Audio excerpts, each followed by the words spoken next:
Bonjour à toutes et à tous, bienvenue sur cette nouvelle vidéo des défis Défi Zen.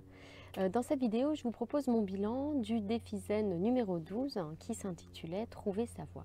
Alors ce défi, c'est un peu la continuité du défi numéro 1. Si vous ne l'avez pas relevé, rendez-vous sur le blog. Donc le défi Trouver sa voie, ça consistait concrètement à identifier en fait nos valeurs, nos moteurs au quotidien, ce qu'on aime vraiment au fond de nous. Alors en effet, une fois qu'on a relevé le défi 1, reprendre sa vie en main, on a identifié des pistes d'amélioration, en tout cas des aspects de notre vie qui ne nous convenaient pas vraiment.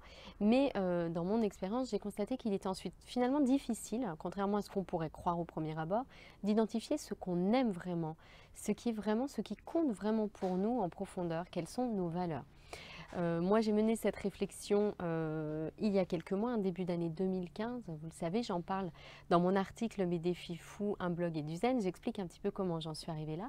Donc, rendez-vous sur le blog si vous voulez regarder également cet article, si vous ne l'avez pas encore fait.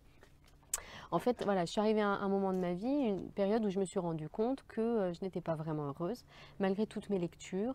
J'avais beaucoup de mal, en fait, à appliquer au quotidien tous les bons conseils que je lisais. Et je me suis aperçue assez rapidement qu'en fait, je n'arrivais pas à identifier ce qui vraiment avait de la valeur pour moi, ce qui avait de l'importance, ce en quoi je croyais, ce que j'aimais faire au fond de moi. En fait, j'étais tellement influencée par plein de choses que j'avais un petit peu perdu le fil de ce que j'étais vraiment au fond. Et à cette époque-là, en fait, j'ai fait deux rencontres principales.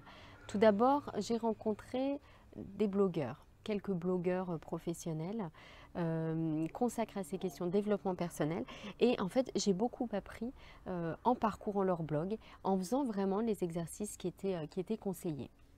Et puis, j'ai également rencontré une autre personne très importante et je vais vous en reparler bientôt, c'est une coach. J'ai voulu en fait consulter une personne pour m'aider à avoir plus d'aisance en fait à l'oral dans mon milieu professionnel, puisque c'est quelque chose qui m'handicapait. J'étais souvent un peu paralysée par mon stress et j'arrivais pas à m'exprimer comme je l'aurais souhaité. Et donc, j'ai fait appel à cette coach en 2014. Et voilà, avec elle, on a fait pas mal de choses. Je reviendrai dessus dans un article spécial et en plus avec une interview d'elle puisqu'elle a accepté d'y répondre et j'en suis vraiment ravie. Et donc, au fil de ces belles rencontres, j'ai été amenée à faire deux exercices. Tout d'abord, le jeu des valeurs, hein, ça c'est avec la coach, qui consiste à identifier les valeurs qui nous sont chères et puis ensuite à voir dans notre vie au quotidien ce qu'on fait en accord avec ces valeurs et puis à procéder aux ajustements possibles et nécessaires.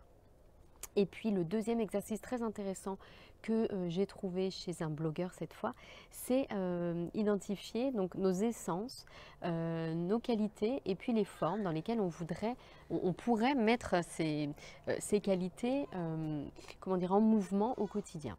Alors en ce qui me concerne, ce sont des exercices, puisque je les ai sélectionnés là, je les ai faits en fait il y a quelques temps, donc en début 2015 quand j'ai eu un peu cette période difficile, cette période de crise, où j'ai eu besoin de retrouver, de me recentrer sur moi et d'identifier vraiment ce qui m'importait pour donner une nouvelle orientation à ma vie, parce que j'avais l'impression qu'elle ne me ressemblait plus.